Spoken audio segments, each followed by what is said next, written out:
What is up, everybody? You are watching NASA in Silicon Valley live for Thursday, September 27th, 2018. I am one of your hosts, Matthew Buffington, and today we have a special guest host. He is a YouTuber, a Twitch streamer, a professional Scotsman, and all-around cool guy, Mr. Scott Manley. Hello. How's it going, Scott? It's going great. Glad to be here. Are you hyped to do the... I am as hyped as you can get to be playing with rockets, yes. Yes.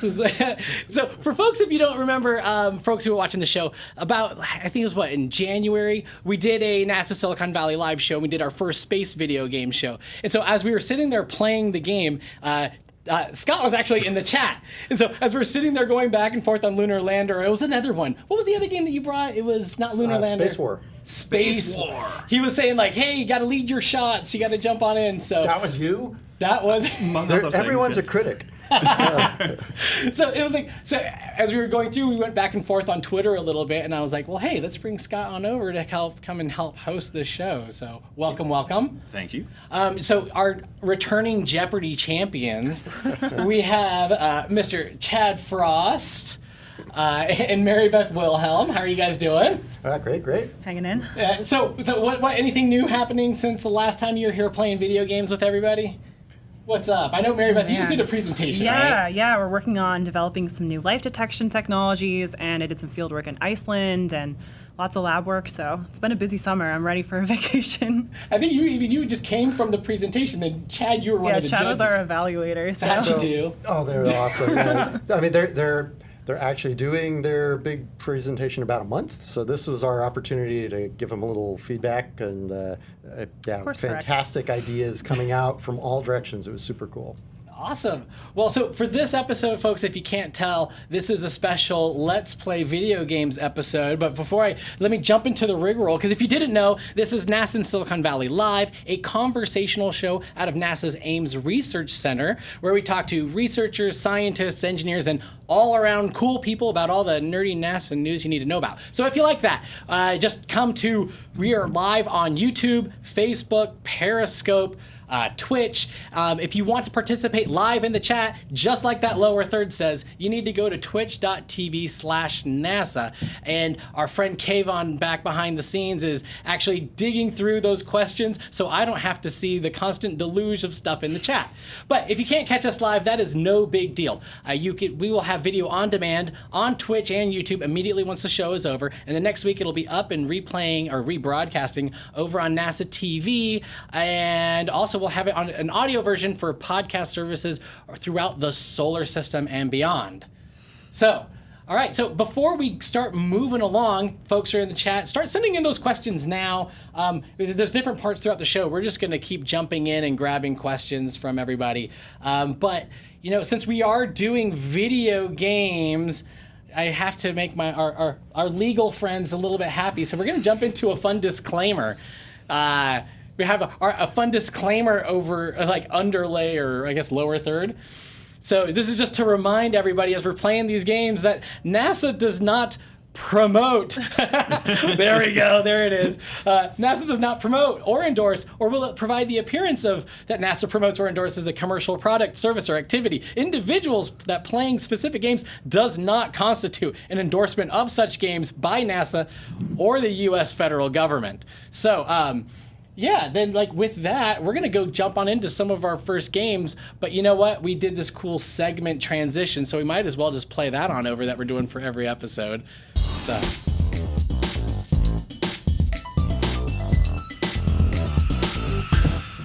Of course, it's time for a Let's Play. Now, this can include controllers, 12-sided dice, or a Pop-O-Matic bubble. But for this episode, we are playing video games. So, Scott, what do you have for us first? Well, I came up with a huge list of NASA-related games. I saw it.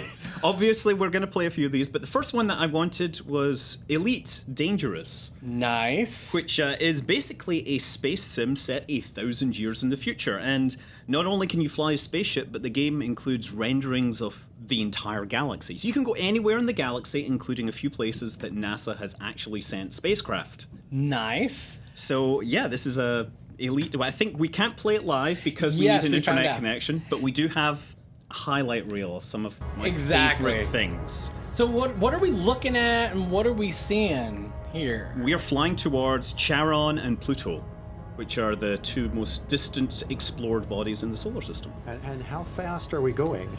It looks like 1.5 times the speed of light. Very nice. You know, whatever. It's 1,000 years in the future. We'll take some liberties. Yeah, we're having to slow down a bit so that we don't fly past them too fast.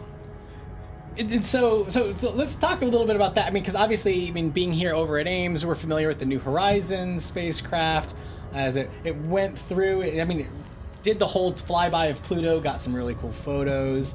And now it's heading up to another body. I'm trying to remember. MU-49, I believe. Also called Ultima Thule. Okay. And that'll be the last day of the year when it's doing that, pretty much. So you can see we're coming down. There's Charon and Pluto next to each other. So the developers of this game try to incorporate as much reality as possible. So they took textures from the real Pluto and Charon and mapped them onto this. You can't land on Pluto, but we will be able to get closer to Charon. I'm just looking around in the cockpit here. Yeah. It's of course, like, you can't talk about Pluto without the first thing in chat being like, is Pluto a planet? That's Tress. It's a dwarf planet. It's still Tress a or planet. Gret. It's just a dwarf planet. So it's still a planet. It's still a planet. It's the only binary planet. It's a pretty cool planet, if you ask me. Yeah, and Charon's a really cool moon. Like, one of the big discoveries from New Horizons was that on the North Pole, there's a deposit of these compounds called tholins. It's like this kind of reddish material, and what that is a mixture of organics. And Pluto doesn't. I don't think Pluto has those deposits, but Charon does, which is pretty neat. Now, is this Pluto or is this Charon? This is Charon because. Is that those Oh things? yeah, see, there's the reddish material. Yeah, There's the and tholins. I wanted to fly through some of these canyons that we saw, Chasmata. There's 7 of them that have been named on Charon. They're all named after fictional spacecraft. I can't remember which one's which now, but I think only 3 have been approved by the IAU because they're from mythology. But we've got things like TARDIS, Chasmata, and Nostromo. No way. Serenity. I don't know which one this is I'm flying through, but I am, trying to do my best Beggar's Canyon impersonation here. Nice. I'm really digging the cockpit here. This is It's so much better in VR when you can look around and see everything. This is one of the best things to have in VR. This. And I was going to say, so for Chad as our director of engineering or acting director of engineering here at Ames, it's like, what would you give for a cockpit like this? a lot. Yeah, this is. It's easy to forget that it's supposedly 1,000 years in the future, right? Because a lot of the concepts and ideas that we've been working on sort of play into that same general look and feel, and yet. If you do it right, maybe that's what they'll use 1,000 years hence. But I love it's got a little map of the solar system down there, tells you where you are and how to navigate. There's some terrain shows up in there. This is the first time I've ever seen this particular game. It's it's kind of interesting to find your way around in there visually and see what's going on. In the game, there's something that you might remember from the past here. We're actually coming up to an ancient space probe. The ancient space probe. Yes. And I don't know if you can hear the audio. I think Eric's going to pump up the audio for the audience so that they can hear that. But as we start getting closer. Oh yeah, listen to that. As you may... Because right now, where is Voyager right now? Because this isn't where Voyager is right now. This is where Voyager will be in 1,000 years in the future, right? Yeah, this is like... I don't know how far out it is, like 80. It's left the solar system, technically. It's crossed the heliopause into interstellar space. It's the only man-made object ever to do so. Yeah.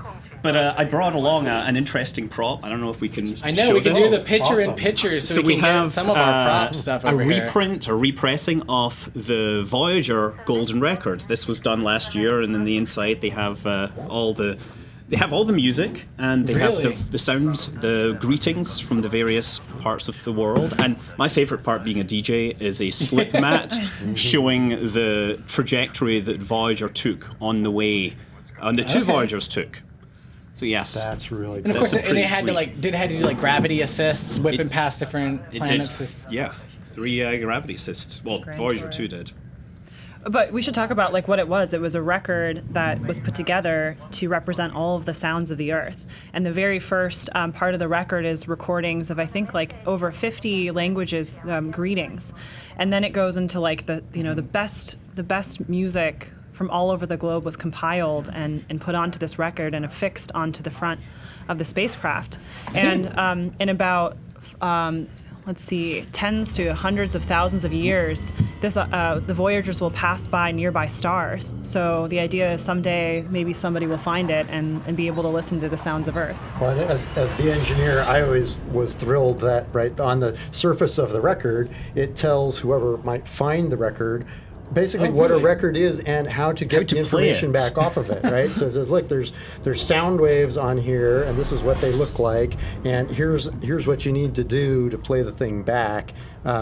Plus other basic information content, but starting with, hey, here's what this artifact is and what you might do with it to get at the information contained.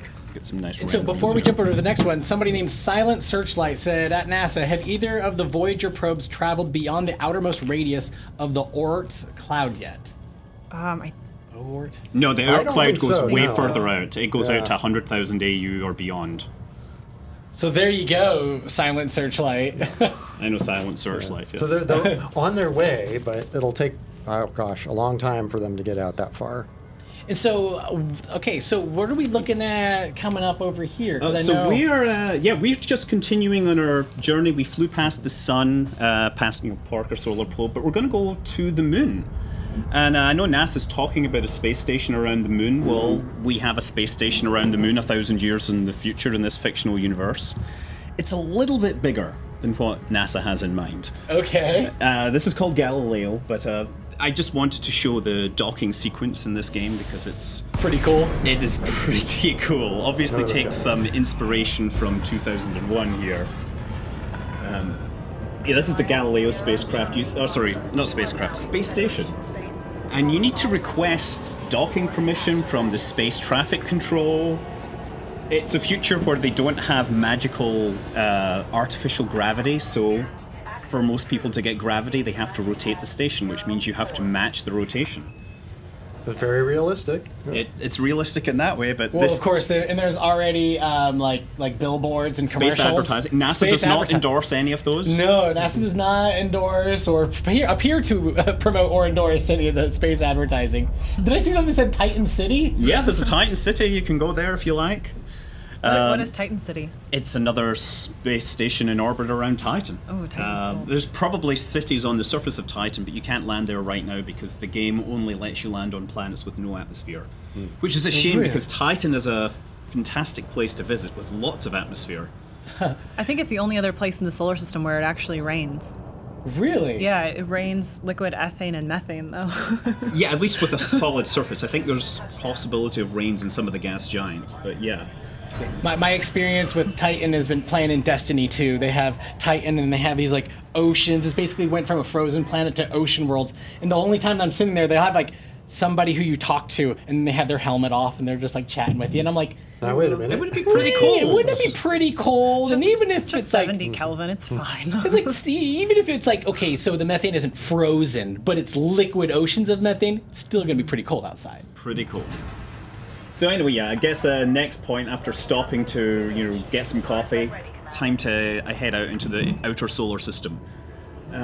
Taking a look around as well. Yeah, people love their greenhouses. There's other spaceships, obviously.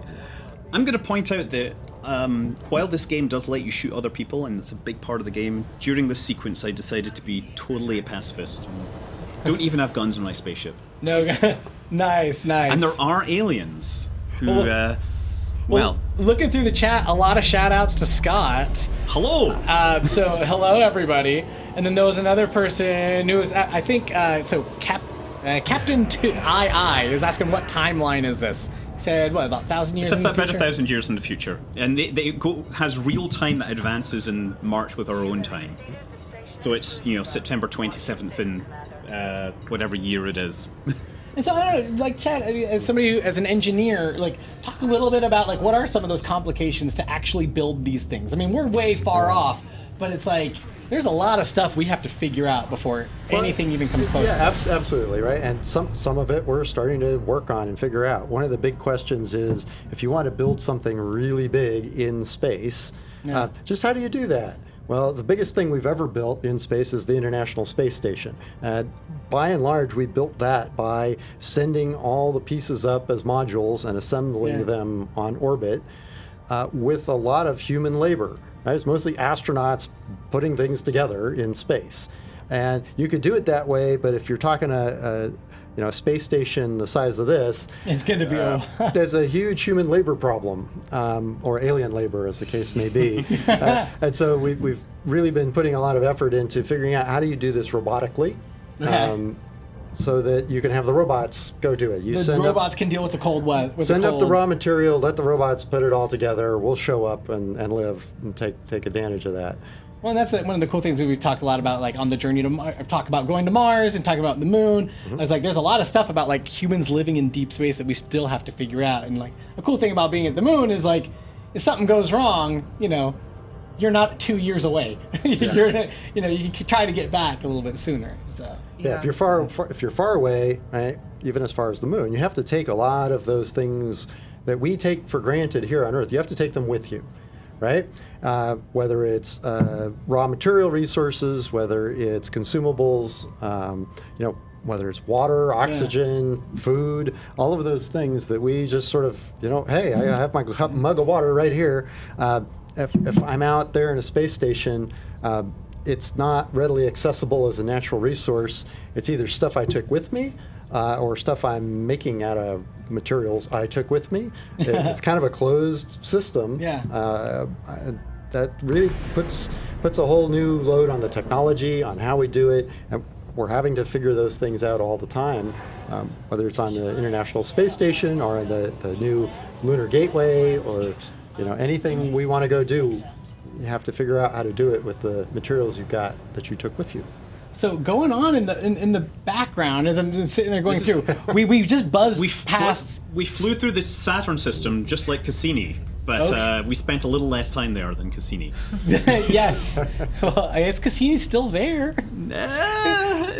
Or just like in many pieces, burnt up, but like its atoms are still present on Saturn, I'm sure. And Huygens is still intact, so So you have another landing base over here? Yeah, because I wanted to get another spaceship with a little rover that I can actually go and visit the surface. We flew past Enceladus, Enceladus, which is a moon of Titan. A moon of Saturn, sorry. What is the proper? We were just talking about it. Of like, is it Enceladus, or how do? I've heard it pronounced Enceladus, but I've heard it also pronounced the other way too. Just depends on how you feel, how you're feeling. I think it depends Enchiladas. Enchiladas. Nice. We had the same conversation around like Sharon. Is it Sharon or Charon or Charon? I actually looked it up. The moon Sharon, it was named in part after the discoverer's wife, whose name was Charlene.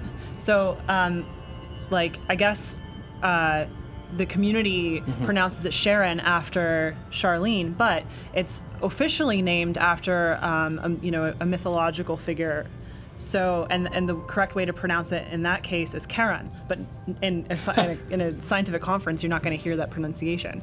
Who was, I guess that particular mythological figure was because Pluto is named after the Lord of the Underworld, but Charon was the ferryman that took people across the river. So it was like the river Styx. Yeah. Yes. He's not the Disney character. No. I'm so disappointed.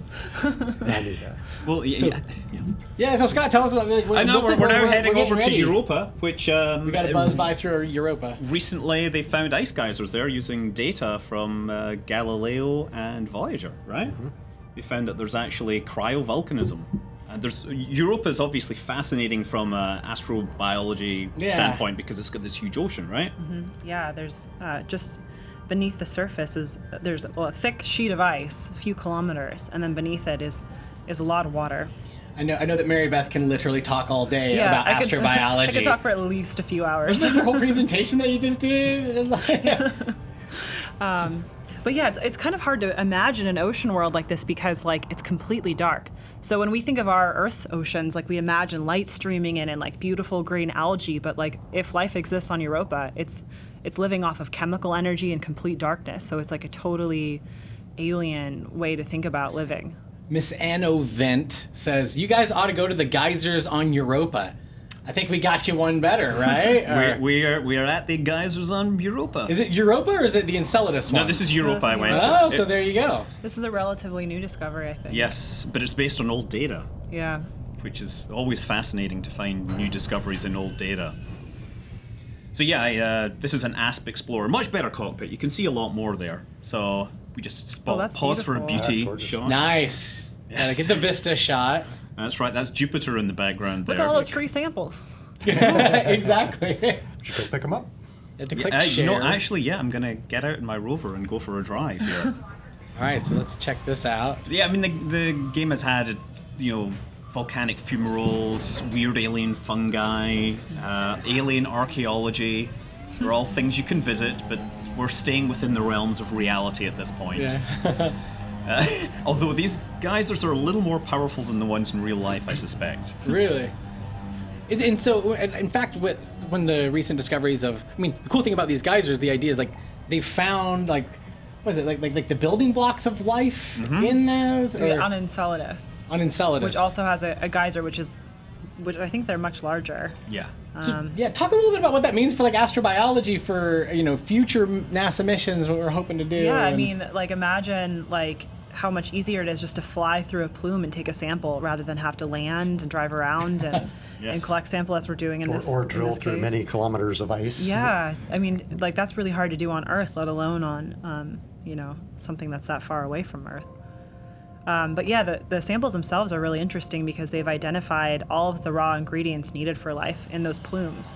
So the hope is that we could send a more advanced type of instrument that could actually tell us if there is life contained within that sample. And I think that's going to be one of the most exciting missions, in my lifetime, certainly, trying to answer this question of, is there microbial life anywhere else in the solar system?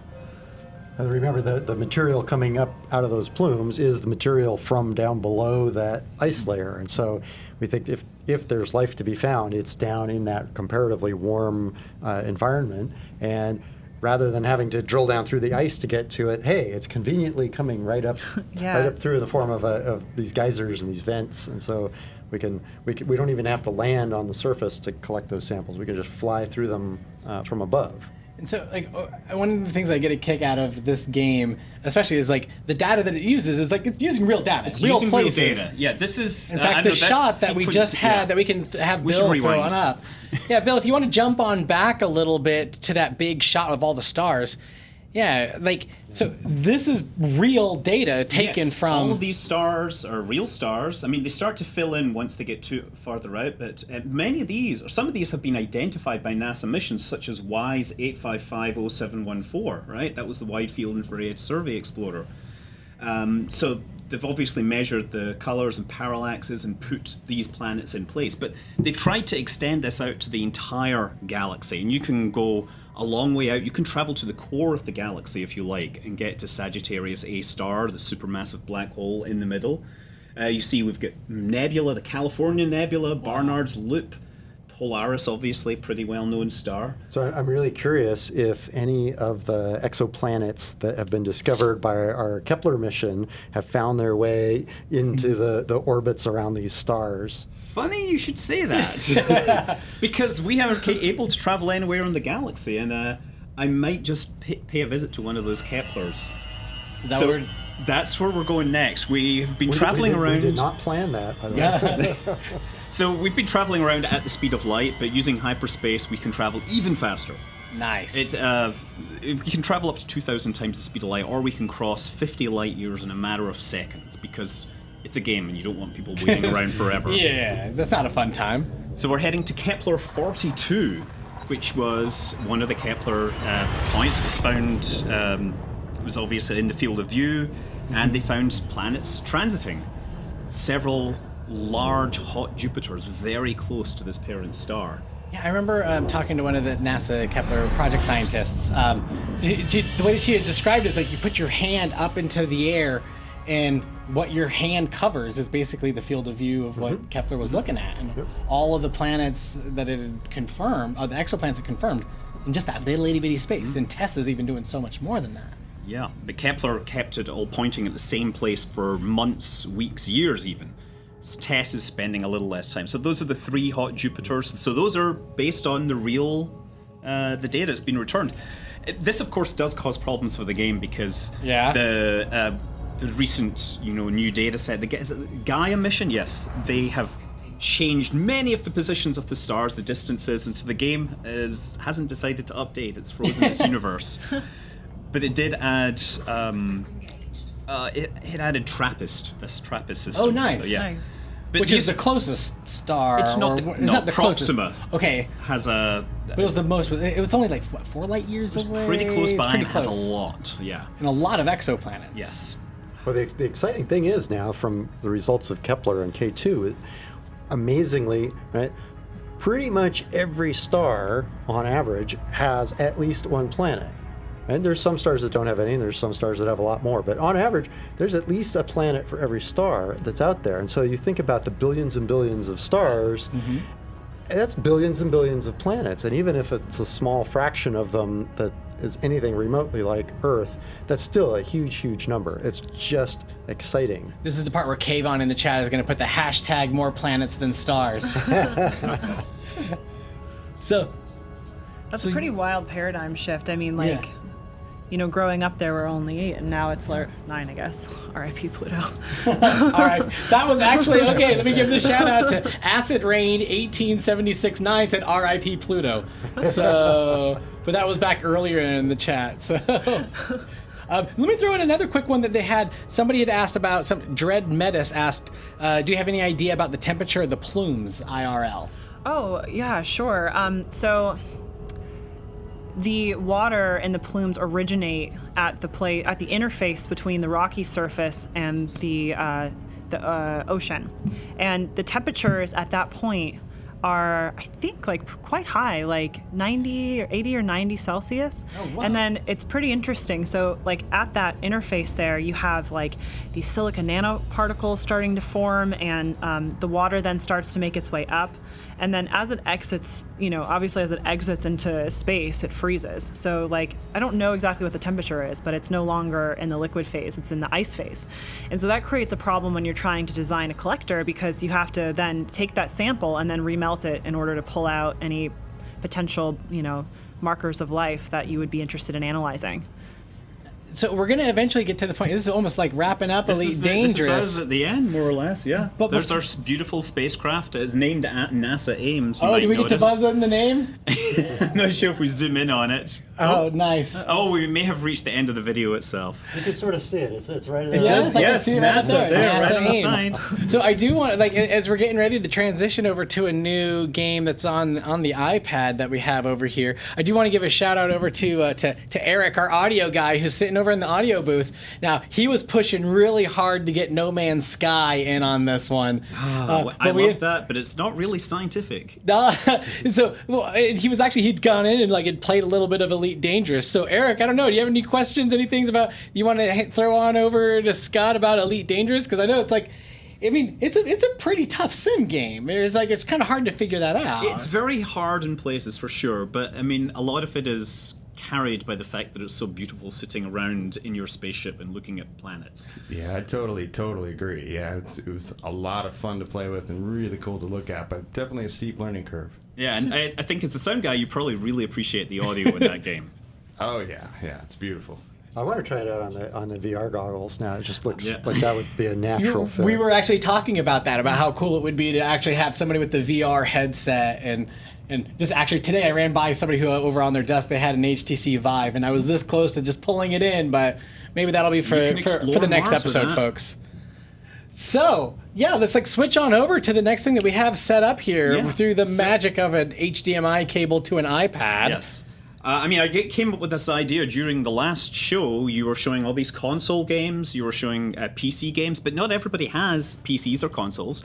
Many people have phones, and there's a lot of actually really good simulation games for rocket simulation, essentially Kerbal Space Program clones that will run on mobile devices. I'm running on an iPad because it's better, but I've run this on an old 5S.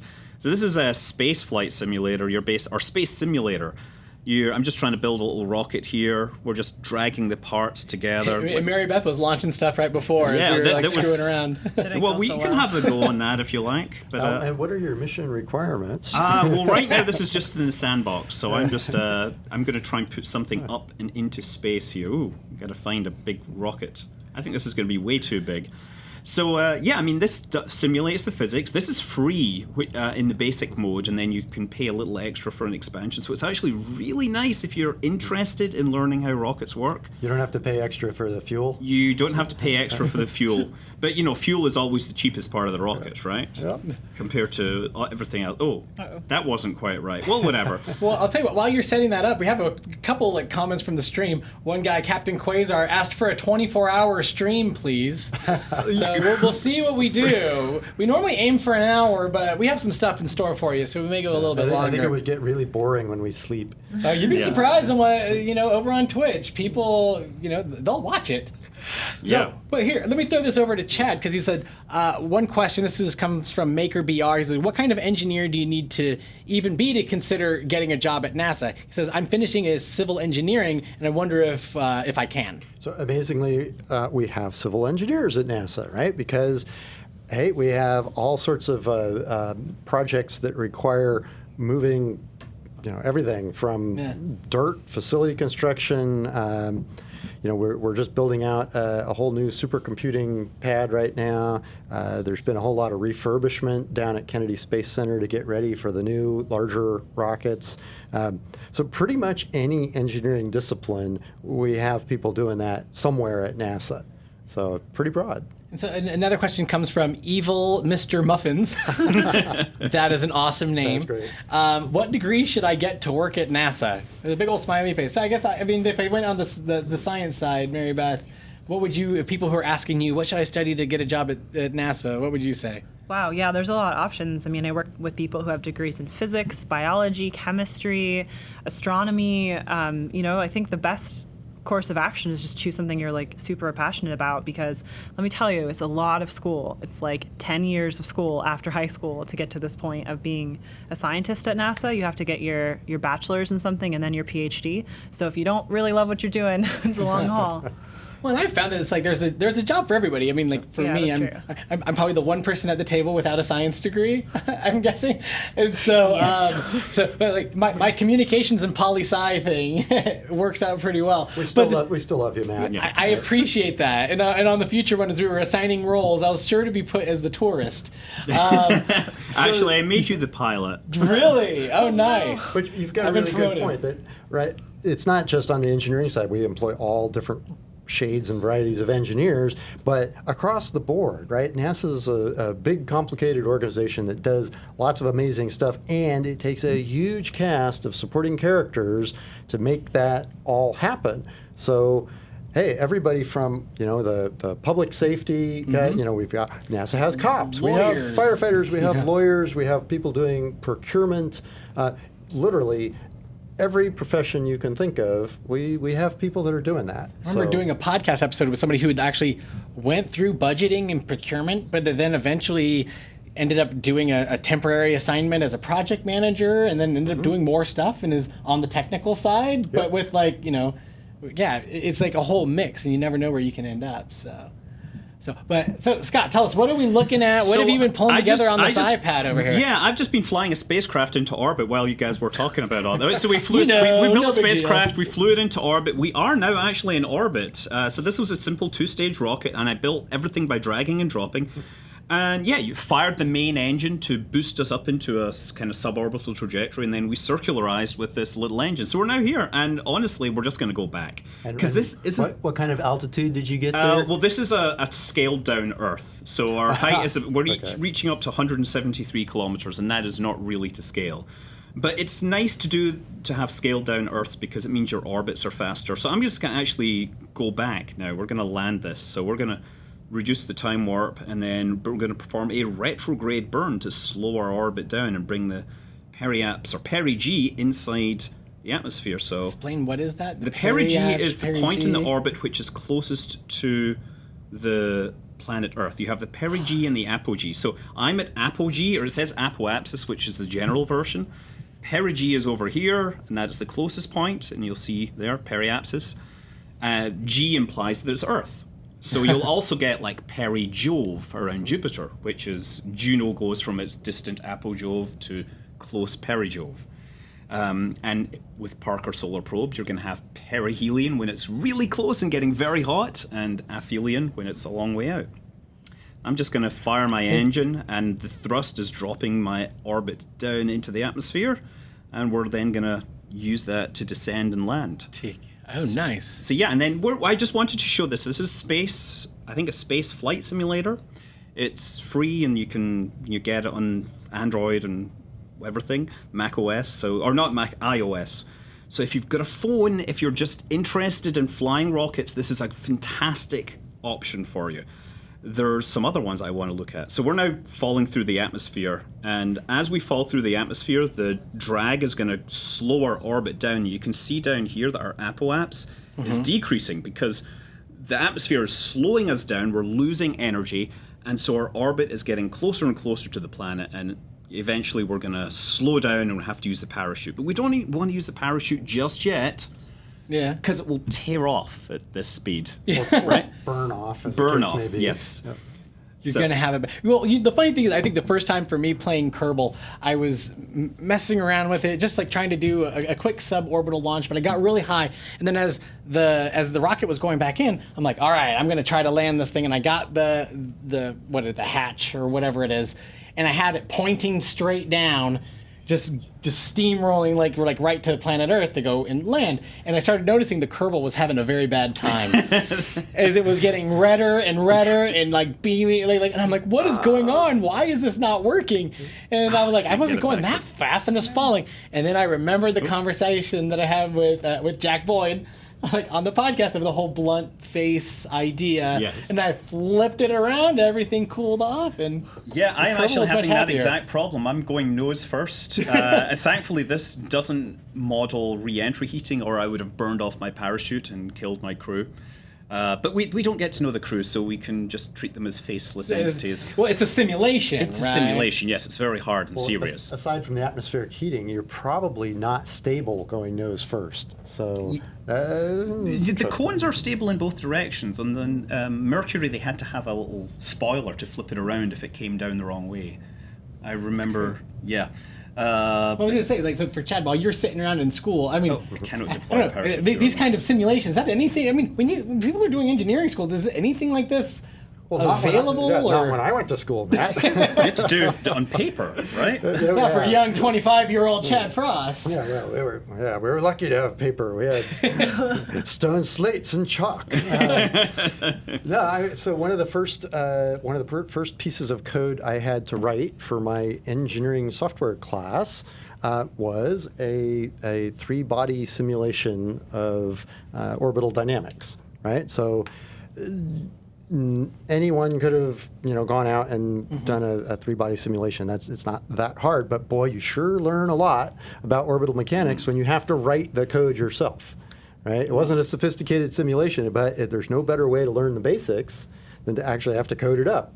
And now there's all sorts of great simulations and tools, I think are also really great ways to sort of learn what's going on, Perigee, apogee, what do these terms mean? Well, you could just look at that little simulation, and it's right there, and it's very instantly intuitive in ways that just reading it out of a book might not be.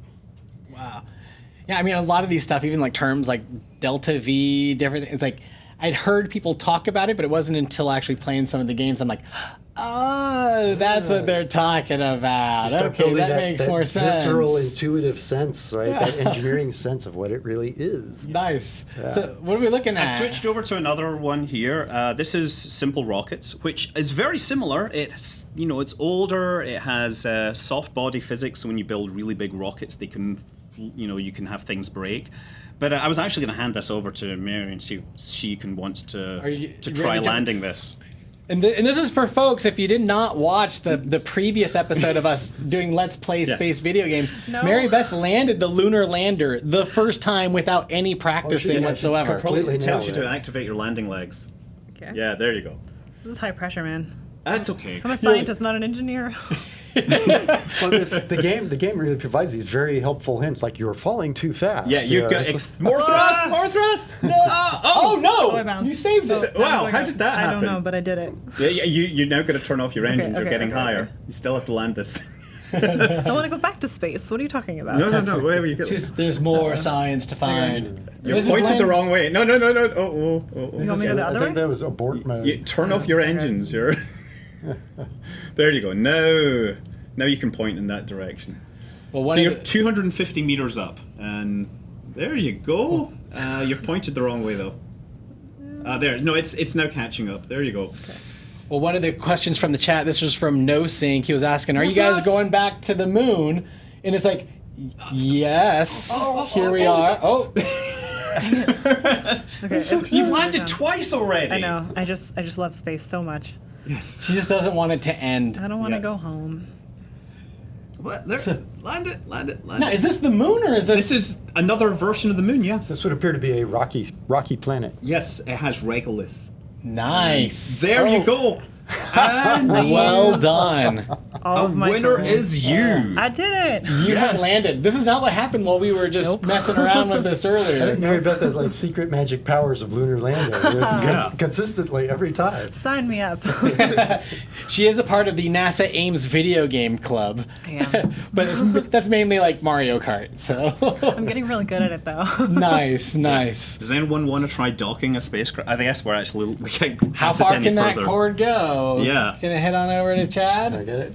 All right, we got this. Uh, All right, we'll hit up another one before we start moving Yes. along. So Well, what do I think need to do here? You got to try and dock with these two spacecraft. So it's you've got controls at the bottom there. Well, let's figure out what the controls do first. So it looks There. like oh, that's There you go. interesting. You So get I have some translate. rotate. There you go. So you can drag. Yep. This is very realistic because there's no actual attitude control. It's entirely up to you. See, now if I'm That's going why to you go have a into computer. to go full Twitch streamer mode, then I'd have Chad explain the model of Laddie while he's playing at the same time to see if he can do two things at once. Figuring out just sort of how to control it seems to be the hardest part. So. Yeah. But I'm going- not- Super Well, I was going to say, super. going into one of the questions people were asking about going back to the moon. Obviously, we're playing around with like landing on the moon, and we have some other things in the store like that are moon focused. But just recently, and not the last episode, but the previous episode of NASA Silicon Valley Live, we had the administrator Jim Bridenstine on and talked a lot about going to the moon. And more particularly talking about how it's not flags and footprints like last time. It's all about getting commercial partners together. Look at that. You bumped into the satellite. Right. Ask you to. You can try again. So for folks who may be listening as the audio version of this podcast, this might be one. Maybe you're sitting in your car on the 101, sitting in traffic.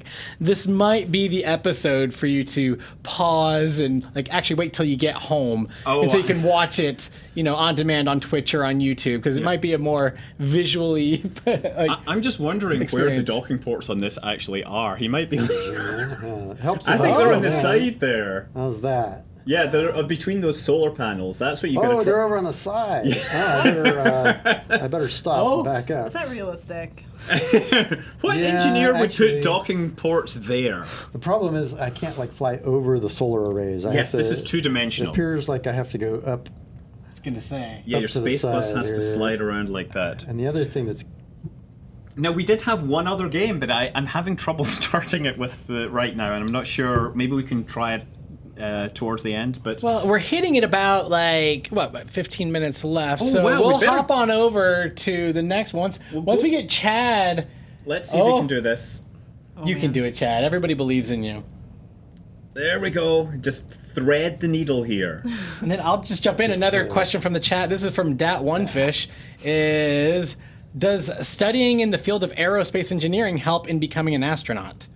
Yes. It could, yes. I would say absolutely yes. In fact, we have- Although it hasn't worked for me as an aerospace engineer, I'm not yet an astronaut, so no guarantees. Well, that was one I remember. So Steve Smith, he was he's our local astronaut that we always default to. He's from the Bay Area, and he had talked. He was an engineer and locally, and then eventually he took an engineering job at NASA Johnson. And I think it applied to the astronaut class like 4 or 5 times until he finally got in. So I was gonna say, if you're applying to be an astronaut, Be persistent. You have to be persistent because you never know. Use the translate. It's a little bump. It's still good. It's still good. Hey, come back. Oh, now I got the satellite moving around. Yeah. Now you're in a Salyut 7 situation. You got right? this. Easy breezy. Almost. All right. Yeah, Well, that wasn't you great, docked. but It's docked. It worked. Fabulous. Wasn't pretty, but it was successful. Yes, So, and you now have to repair the solar panels. But you're an engineer, so you can figure that out. I'll take that one. So for folks who are just jumping in, what we're going to do is we're going to transition to the next game, which basically means that Scott is going to unplug one HDMI cable and plug it into another PC. Have a little PC here. But for Yeah, for but our technology. on the chat, if you are joining us live, you are watching us on twitch.tv/NASA. That is where you need to go in order to join the chat. Our friend Kayvon is he's actually moderating he's the NASA behind on the chat. So so go ahead, send in those questions. In fact, we may just jump in. Yeah, go to twitch.tv/NASA. I'm going to do a quick rapid fire as we get the next game all riled up. But also, in fact, even as we're doing this, I could do a shout out over to Bill and Dave over in the Bill and Dave cam. So, hey everybody. Hey guys. So, Hey, Bill and Dave. So Bill, Dave, it's like, do you guys have any questions for the group as we start getting things transitioned over about these games? Well, no, not really, but I can come up with one. What I was just wondering is, how do game designers have to balance the fact of space exploration by nature is kind of boring because it takes so long and we can't go very fast versus all the entertainment value of things like hyperspace, things like, how do you think game designers come up with a good balance between making it fun and making it real? Wow. Yeah, I mean, games, they love to include time warp for all those boring things. So that you basically run time forward, so you don't have to spend a whole week traveling to the moon. You may want to click on the space bar or maybe on the mouse. Yeah, that's what I've been trying. We're trying to get the next game loaded this up. This thing is... Is it hot? But yeah, I mean, balancing game design is really, fascinating question as to how these things work. But with Kerbal also, it helps that you have lots of explosions. So there's lots of moments of terror and fire, and then the rest of the time it's very slow and maybe trying to figure out your orbital rendezvous and very carefully put it together. I think there's also this interesting balance between realism and playability, right? So you can have something that's really models the physics very authentically, but at the same time, if you make it too authentic, right? In the game I was just playing, if I had bumped my little spacecraft into the satellite, right, there would have been death and destruction all over the place. Well, that happens in Kerbal Space Program if you did that. And so there's this trade between, do I make it so authentic that it's unplayable, or do I back off a little bit on the authenticity and have enough realism but still make it kind of a fun to play game? We should try Space Simulator instead. I know. Well, what we're going to do, in fact, what I'm going to try and do, so Chad, I'm going to flip on over, because this is the joy of being on live television on twitch.tv/NASA, is that sometimes even when you have the game working for an hour plus before we went live, sometimes things tend to go wrong, and that's okay. So I'm going to hop on over to go see if I can get that thing up and running, because it's actually my personal PC, which is for whatever reason the cable isn't working. I'm not sure if it's too hot or whatever, but I'm going to turn it over to my friend Chad over here to look at this to look at the chat, and so we can just start rapid fire through some questions. Okay. So why don't you just go through here, and I'm going to hop on over to see if I can help Scott over there. All right, we're just going to go right down from the top, rapid fire. All right, can you explain Lagrange orbits? This is from Snackless Kerbal, who's, I guess he's hungry up in space. Sure. So Lagrange points are those interesting spots in our solar system where the gravitational attraction of different bodies cancel each other out.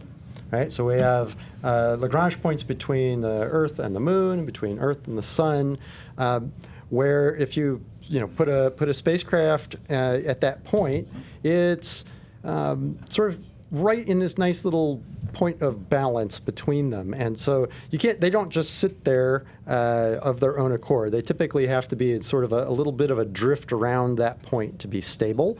But let's us put some scientific spacecraft out there, and they don't have to use a lot of fuel to stay there, and they're not in an orbit around the Earth. They're nice and far away. They can do their science. Mary Beth, you got anything you want to add, or Scott? I was thinking about like what are the cool missions or spacecraft that we have at Lagrange points right now. Like I know James Webb. Where's that one going? That's gonna be James Webb is going new, out, and I can't remember space which telescope. one exactly, but it's a common place to go park big experiments, things that need to be out there for a long time. Yeah, and then you've also got Lucy, which Lucy's is planning the to one. actually visit the Jovian Lagrange points, where you've got these asteroids, these very old asteroids that have been trapped there since the formation of the solar system. So headed out there to get a close look at these things. Of course, one of the challenges, for example, with the James Webb Space Telescope is, it's a far distance out there. So once we send something there, we can't just, at this point, send astronauts out to go fix it if there's a problem. It really has to be pretty self-sufficient. Okay, next one on the list from Taz Ace. Can people live on the moon? For how long is the real answer? I think if you magically dropped somebody, teleported them onto the moon, they could live there for, a few Seconds. moments. It would be longer if they had a spacesuit. Longer yet if they had some protection from the radiation environment and the heat and the cold, so some sort of a habitat. So as long as we provide them with the necessary habitat, then sure, eventually we have to feed them.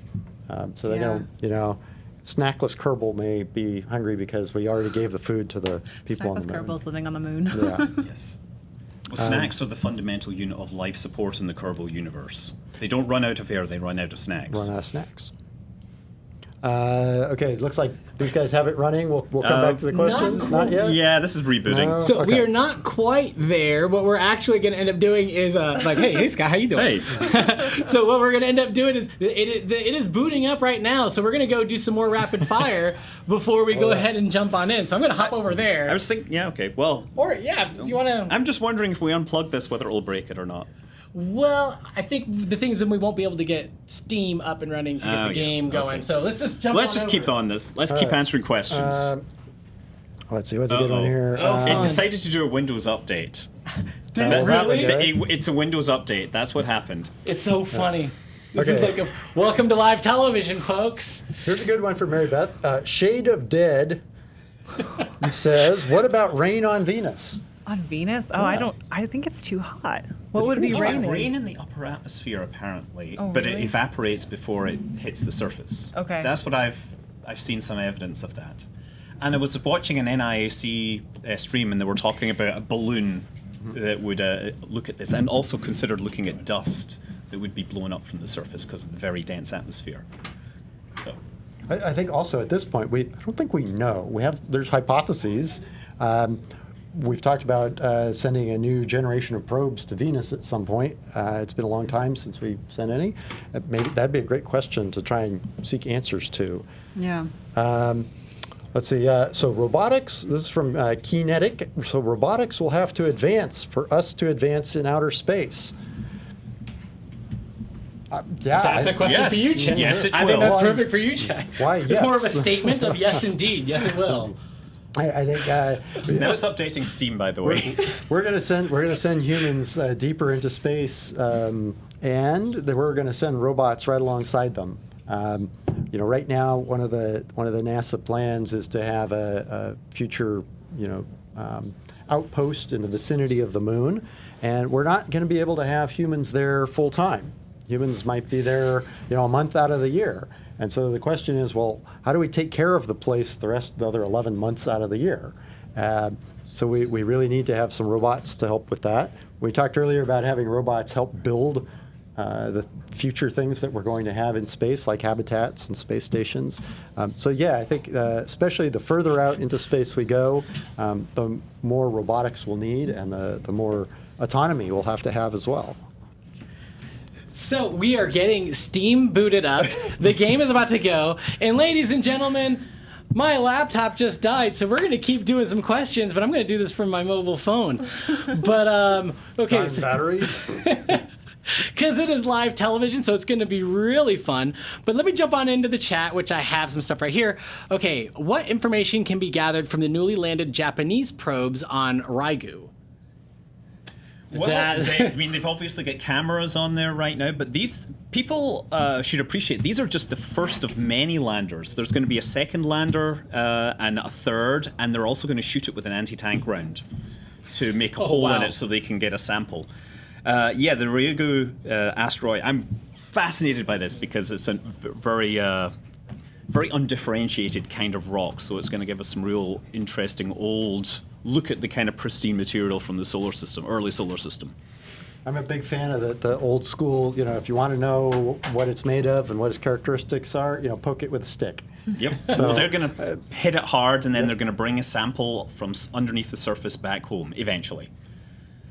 So I'm also just kind of realizing how, like, a lot of the stuff that we worked on before we started, if the computer actually saved the game. Oh, you did save it. Yes. We actually have Kerbal up now. All right. So, spoiler, ladies and gentlemen, that our third and final game for the evening is going to be an encore presentation of Kerbal. Jesse, I'm good. And we think we have like 3 minutes left Kerbal on the Space. clock. So this is what we're going to basically end up doing, because we normally go for about an hour, and so let's throw it up to the chat. We got about like 2 minutes. I think we're just going to go for another half hour. Oh my goodness! And let's just keep the party going, and we're going to get Kerbal up and running. And so we have that going on behind us right now. Yeah, so I know you mentioned that NASA doesn't necessarily endorse anything, but they did actually work with the developers. There was actually a Space Act agreement where they put in special content in it. And they added the parts to make the SLS in Kerbal Space Program. And this was a slightly older version of the SLS with different paintwork. So it doesn't have the sweeps or whatever on the external boosters. But I built up something that's pretty close to it looks about right. a Block 1, roughly. It's obviously Kerbal scaled, but it has a crew of 3. We have an Orion spacecraft at the top. This is a hypergolic upper stage. So wait a second, that's not the... I'm missing a stage here. Oh no, did we miss a stage? I'm missing a stage. You gotta check your staging. I gotta check my staging. As it says on your t-shirt. Sorry for folk audio listeners. Yes. Because yes, the upper stage on the Block 1 is going to use 4 RL-10 engines, and then it's going to use an AJ-10 hypergolic engine on the final stage. But the main stage is going to be powered by liquid hydrogen and oxygen and 4 of these RS-25 engines, which were the same engines that powered the space shuttle. And those things are absolutely impressively enormous. I was out there standing next to one of those not long ago, and I didn't fully appreciate just how huge they were until I was standing right next to one of them, and it just kind of was looking up just at the engine. It's like, oh my goodness, that's just huge. Oh, wow.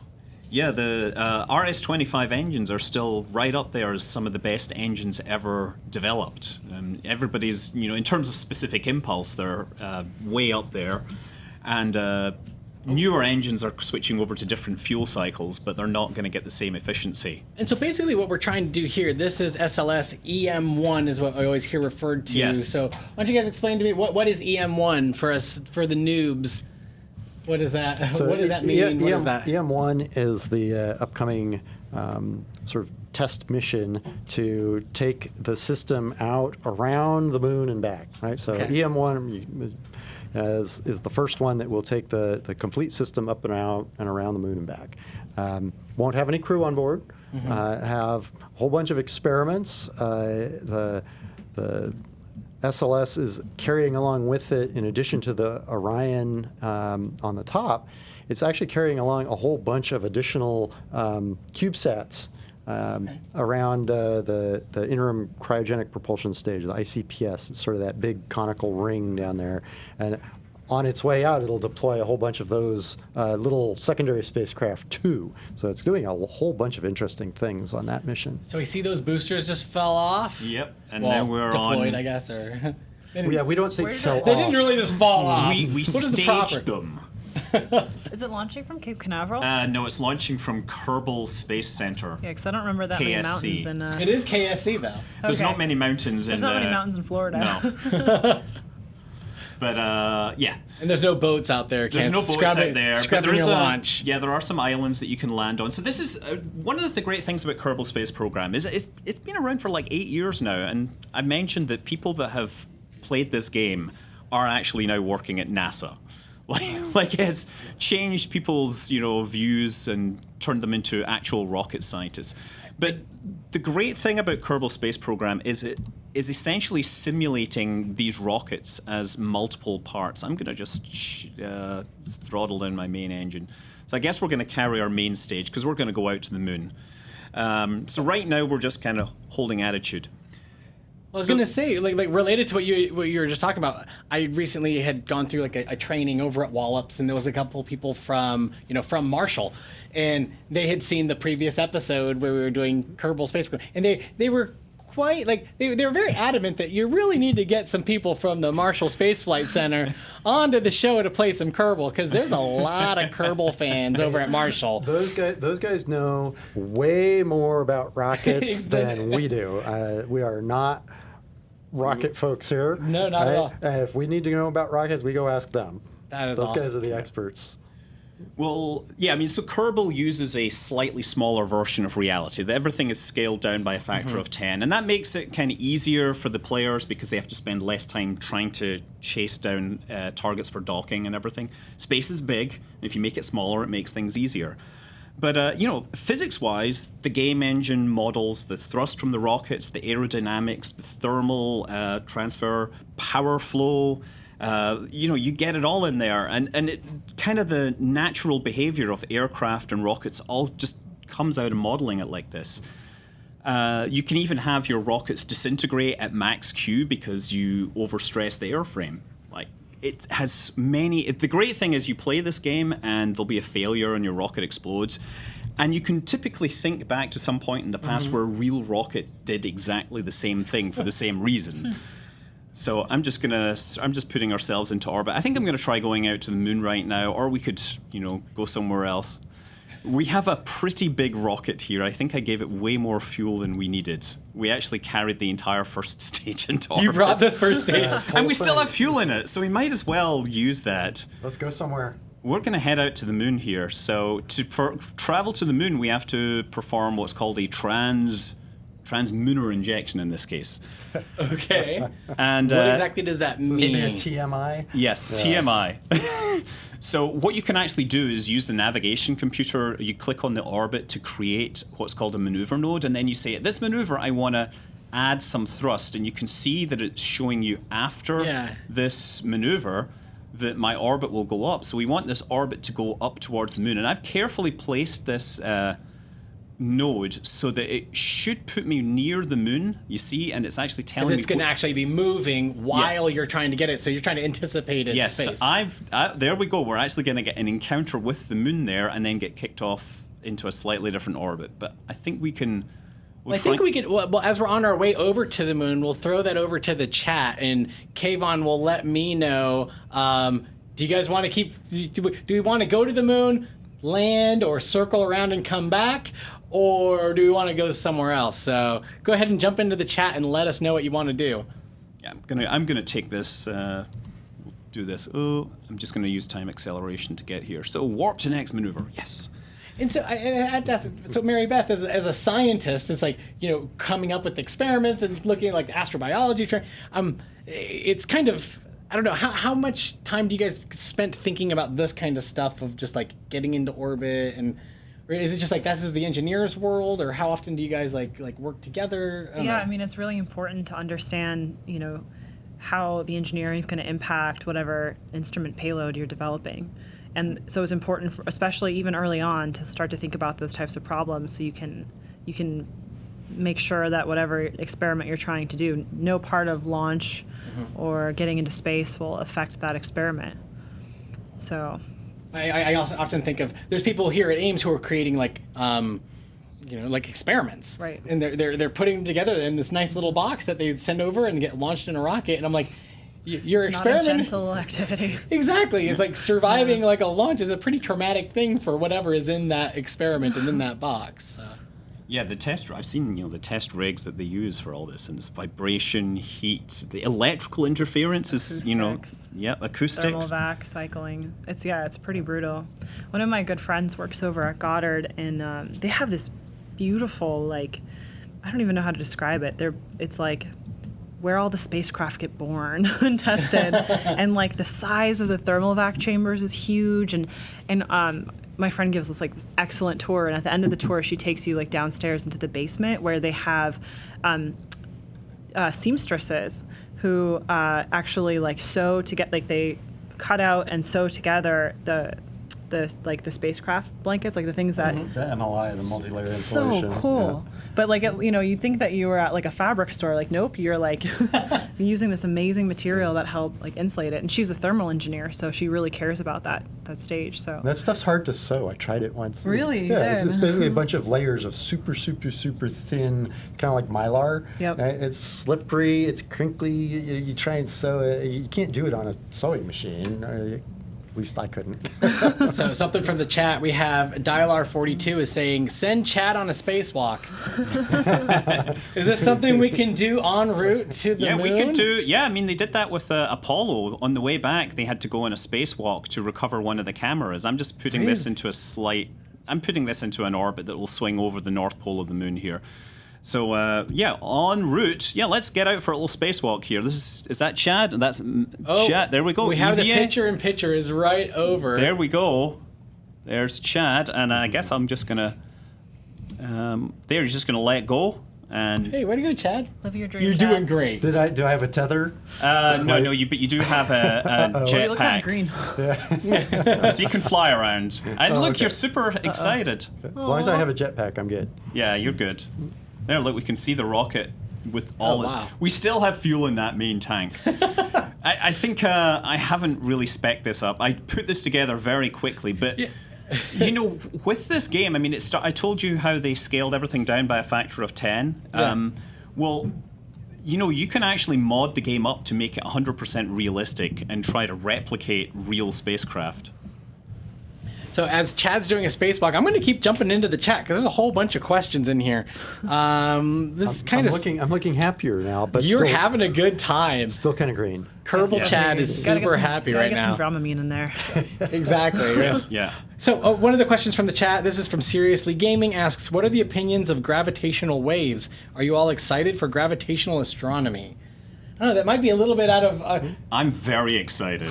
I mean, University of Glasgow, where my alma mater, they did a lot of this work on this, and it's really fascinating to see the stuff that was talked about, when I was at university 20 years ago, finally working, finally showing off, finally getting results.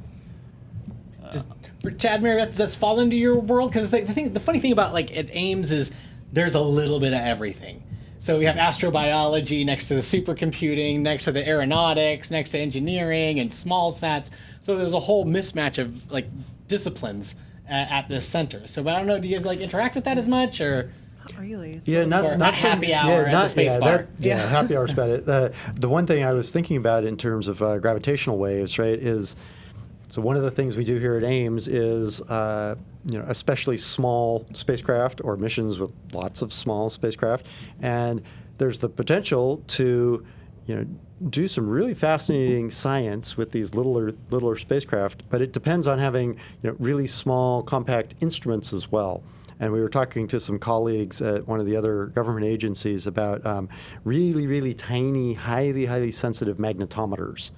And, Okay. and I had the thought, well, I wonder if you could put those in a small spacecraft and use that to do some research in the gravitational wave area. And I don't know the answer. I'm not the scientist to answer the question, but I know a guy. But I know a guy, and it really intrigued me as to the possibilities. We're embarking into this whole new age and new era of being able to kind of go down this new path of research, and we don't yet know how to do some of it. So it's exciting.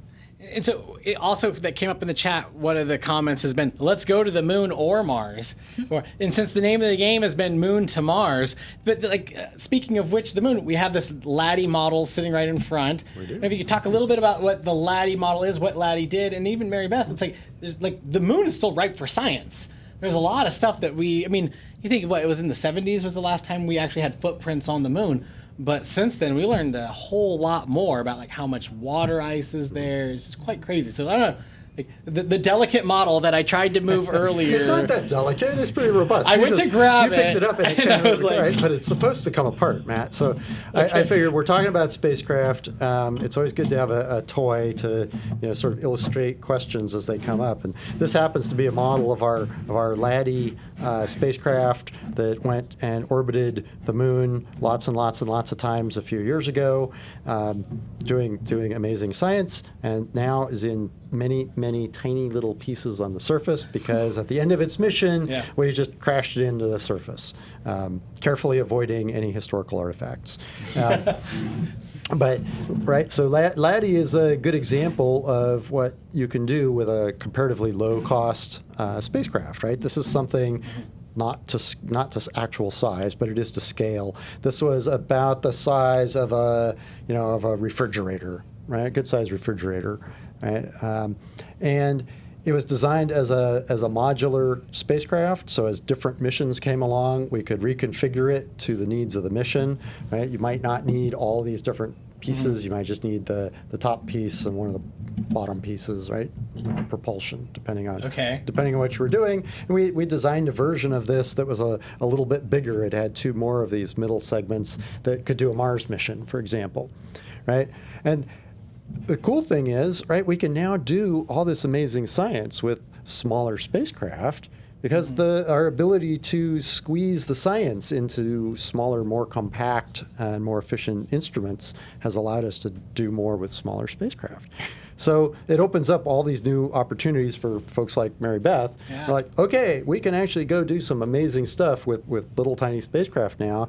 JPL has the 2 Marco CubeSats, right? They're the size of a briefcase, and they're on their way out to support the latest Mars mission. So there's just so much potential, and it's enabled in part by technology, in part by new ways of thinking about science. So I see that we're from behind us. We are at the moon right now. Yeah, but I'm trying to. We have a lunar gateway in orbit around the moon. I figured let's go and visit it. Might as well. So we're going slightly further than what EM1 has because somebody's got a space station there already. Oh, nice. So I'm just trying to match orbital planes with it so we can perform this rendezvous. And actually, that's pushed me out of the sphere of influence. We'll figure this out. And while you're figuring that out, Mary Beth, why don't you talk a little bit about? I mean, what about the moon that you see like interesting, or as a planetary scientist? Yeah, there's so many interesting things about the moon that we're still learning. I think the most interesting thing about the moon is that it came from Earth, right? Like it was formed by very early on in Earth's history by an object that was believed to be about the size of Mars, impacting the proto-Earth and then turning into this object, right? And I think about this oftentimes from an astrobiological perspective. It's like what is so special about Earth to allow life to develop and evolve? And I think the moon is a big part of that story, because if you look at the far side of the moon, it's littered with craters. And so what does that mean? It means that things that would have, if there was no moon, would have impacted Earth and instead hit the moon and maybe protected, early life on Earth and allowed it to continue to evolve. But I think one of the coolest discoveries in the last 10 years was a mission that was out of Ames called L-Cross. And what happened with L-Cross is they took the upper stage of a rocket and they actually impacted one of the so-called permanently shadowed craters on the moon, and within those craters they actually found evidence for water. And so why do we care about that?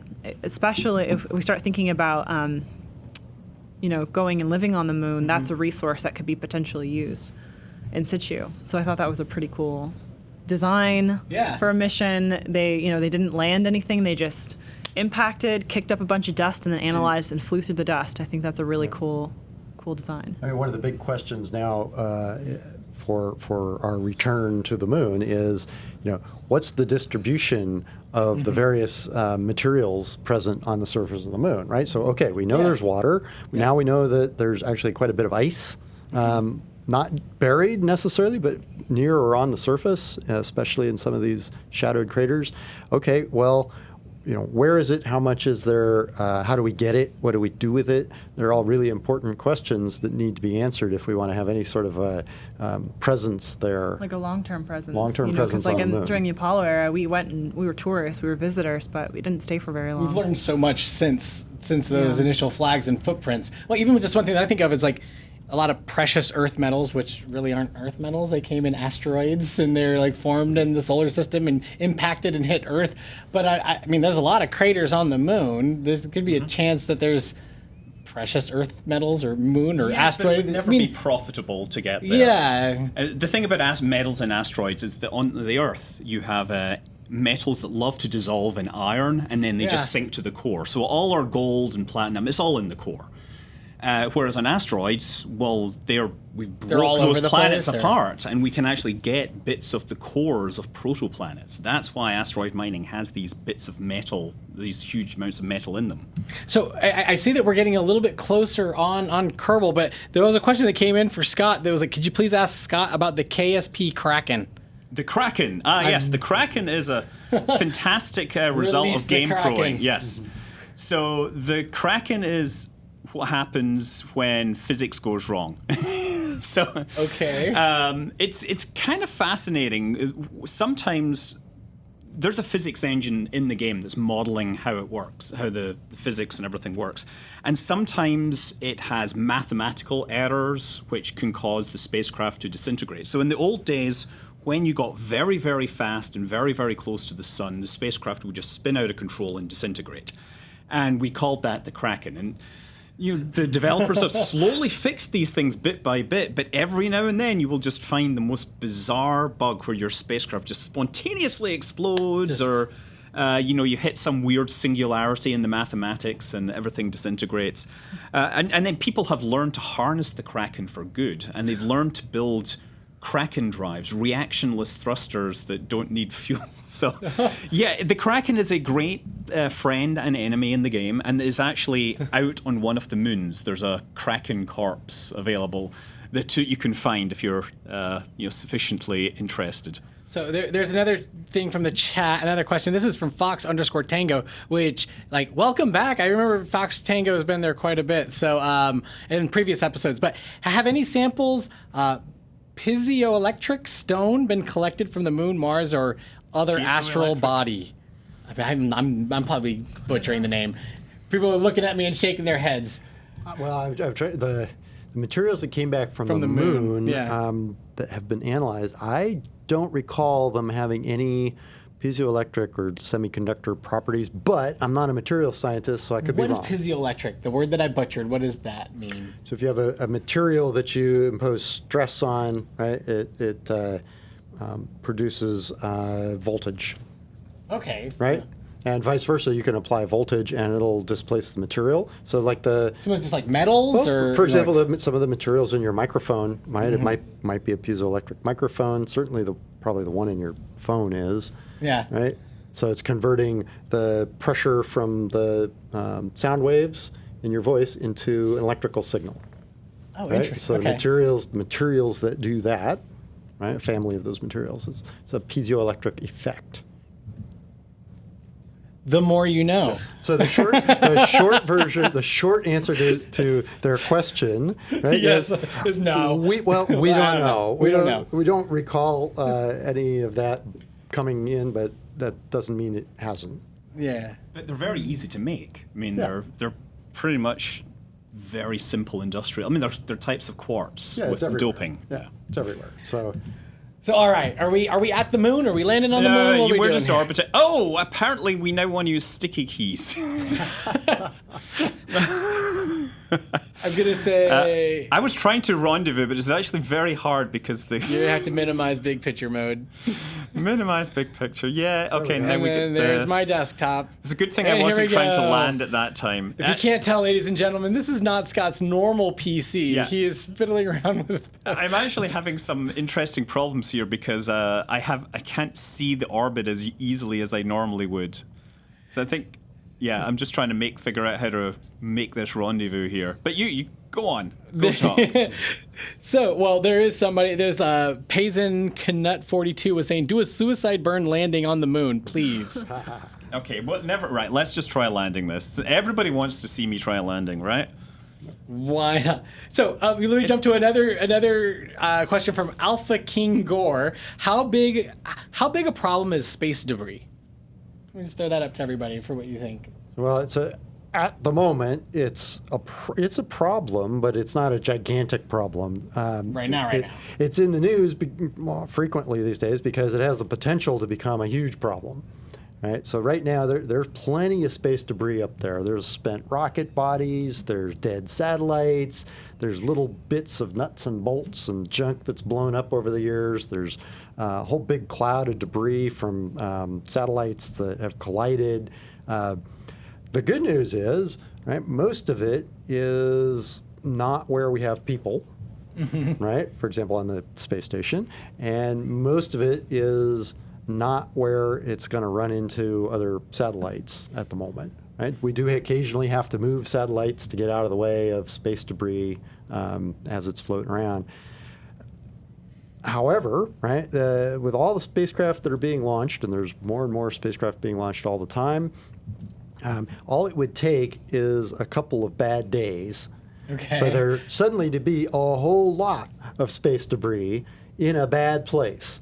Right, so the potential for there to be a really big space debris problem is very high. So let me jump into one more. Are we ready to land? Are we getting there? Well, we're gonna. I got a fun Mars one, and I know Mary Beth, Mars is her favorite subject. I'm a Martian. Yes, she's very much the Martian. If folks didn't know, you co-authored the paper for when they discovered liquid water on Mars.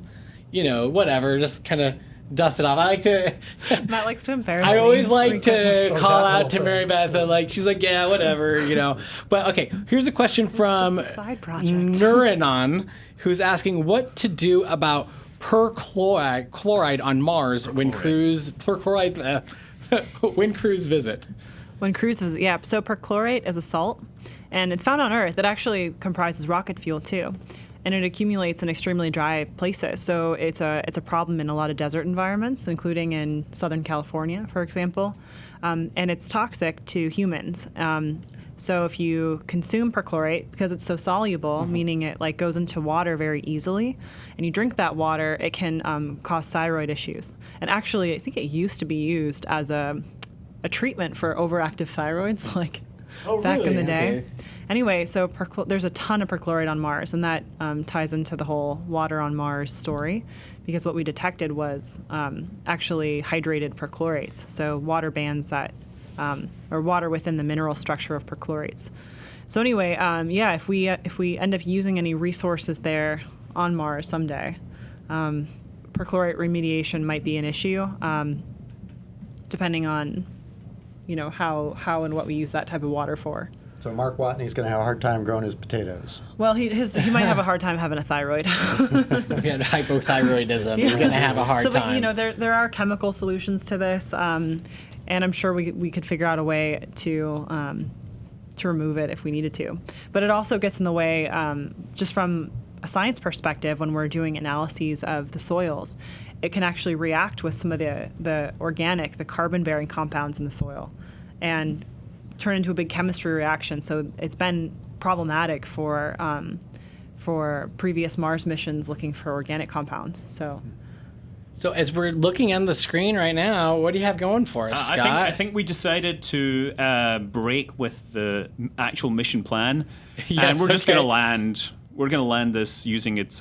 we just left all that extra fuel out there. We figured, you know what? Let's just jump. Actually, we finally depleted that big tank. So I think really? I'm going to aim between these craters here. So does this little version of the Orion, does this have some landing gear? No, we're just going to land it on the engine okay. bells. Yeah. Just checking. Yeah. We do have solar panels. We should probably open those up just so we can get some electrical power. Nice. Does it just give you more thrust? Or, No, or we don't want to run out of electrical power when we're trying to land, do we? I think that would be bad. Yeah. So we're just going to put it down between these craters, and hopefully we won't fall over. This is a standard Kerbal maneuver, landing on the engine bells. Do not do it in a real rocket because engine bells tend... Yeah, you will crush them. You will crush them.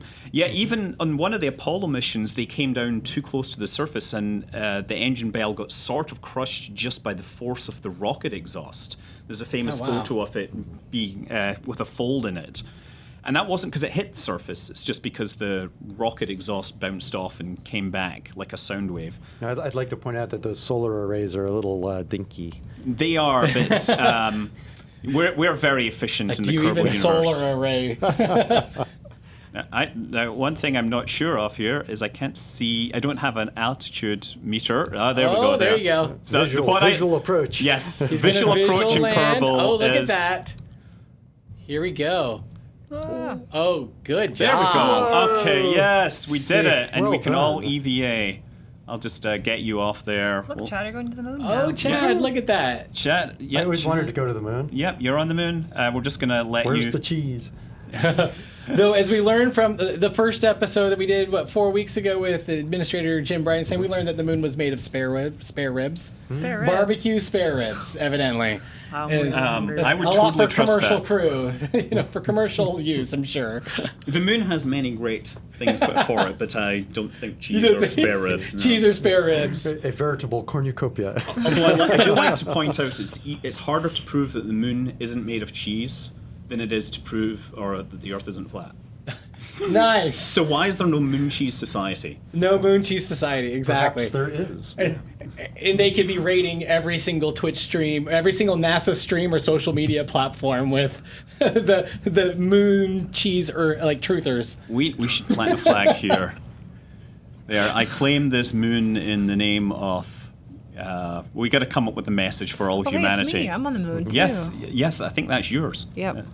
Hey, Mary Beth, what are you going to tell the world? You have landed on the moon. What are you looking for? What's the first thing you do? You've landed on the moon. Where are you going? I gotta quote Pete Conrad and say that may have been one small step for Neil, but that was one long one for me. Yes. Nice. So we're counting down to about like 2 minutes until we wrap up. So I'm wondering if we could probably do another rapid fire one. We have some. Okay, if bigger rockets increase efficiency for launching experiments, why don't we launch even bigger rockets? This is asked by Frank, a 5th grader from Resonator Games. Because building bigger rocket engines is actually harder than you'd imagine. That's why the F1 engines are probably the biggest rocket engines that have ever been built due to combustion instability and things like that. Yeah, I don't know that building bigger necessarily buys you more efficiency, right? In the case of SLS, it's bigger because we've got some pretty big, massive stuff that we want to send fairly far out beyond Earth orbit. At the same time, NASA's building the big SLS. We have a bunch of commercial companies that are building really small launch vehicles to send really small things into Earth orbit. And so we're looking forward to the day when we're just sending little tiny things up on little tiny rockets all the time. But those rockets aren't going to be sending things out to the moon. So there's a happy mix of the great big rockets to send big things really far out, and little tiny rockets sending little tiny things into the vicinity of the Earth. So that, folks, is about all the time that we have. As you can look from behind us, Chad and Mary Beth are going to continue their EVA out on the moon. Just as a reminder, this has been NASA in Silicon Valley Live. This is a conversational show where we talk out of the Ames Research Center, where we talk to the scientists, researchers, engineers, and overall cool people here at NASA. If you like that, then we are live on Twitch, on YouTube, Facebook, Periscope. To join us live, you have to jump into twitch.tv/NASA. But if you can't catch us live, that's totally cool. On Twitch and YouTube, you can catch us on demand immediately after this broadcast is over. And it'll also be up on NASA TV as a rebroadcast, I think about next week, along with an audio version of the podcast. But I want to give a great thanks to all of our guests, to Scott, Mary Beth, and Chad. And a huge thank you to everybody in the chat. Thank you so much for joining us. And don't forget to join us back here in 2 weeks when we talk about NASA's 60th anniversary. But thanks for joining us.